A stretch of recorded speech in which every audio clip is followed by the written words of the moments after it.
and this time was no different. She seemed very happy, so I instantly knew there was something wrong. When I asked her what was going on, she told me there was no need for me to pack my bags and that I could go out and unpack. At first, I thought the trip had been cancelled altogether, but then she told me there would be no family vacation for me and handed me a piece of paper with a list of chores written on it. I was very confused. Then she told me that, even though my parents had surprised me with a vacation in the morning, they had a discussion, and Alex thought that because we have our finals coming up in a couple of weeks, it would be much better for me to stay at home and study. But she gets to go because she's already done with everything. In the meantime, if I started getting bored without my family while they were away in the Poconos, I could start working on these tasks that needed to be done around the house.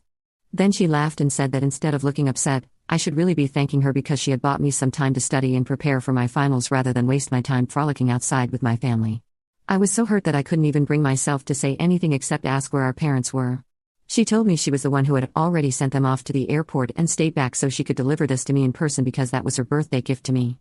She said that my parents wanted me to know they were not giving me false hopes, but Alex had brought up my finals, which were going to be held in a couple of weeks, just after they had surprised us both with the news of the trip, so they couldn't ignore it and thought this was for the best.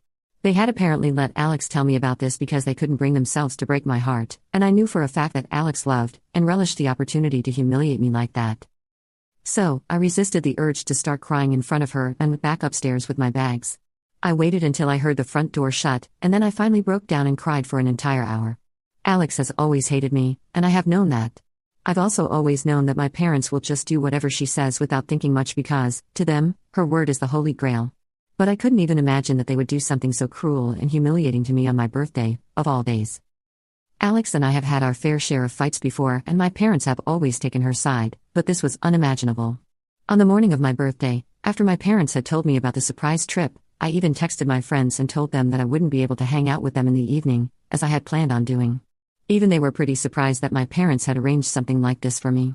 I guess some things are genuinely too good to be true. But I was still pissed after I stopped crying, and the more I thought about my situation, the worse I felt.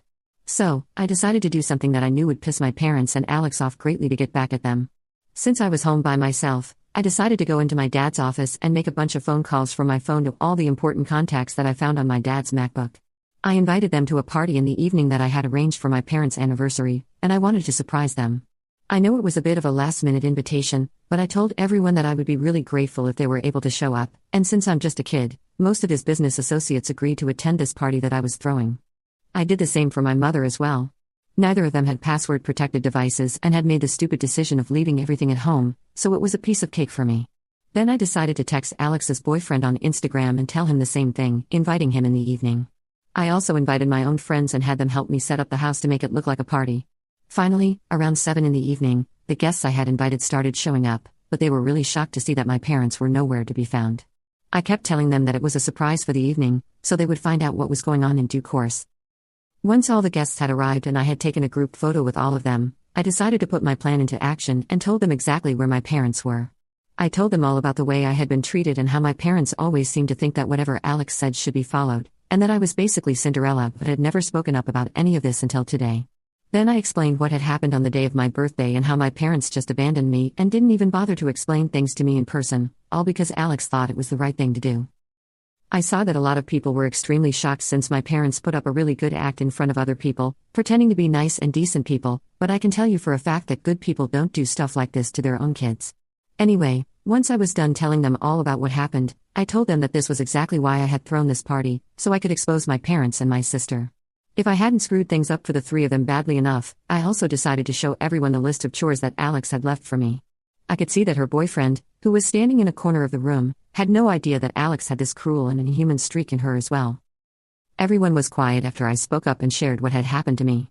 Eventually, I think people realized that there was no point in staying any longer, so some of them left without a word, and some came up to me, consoled me, and then left.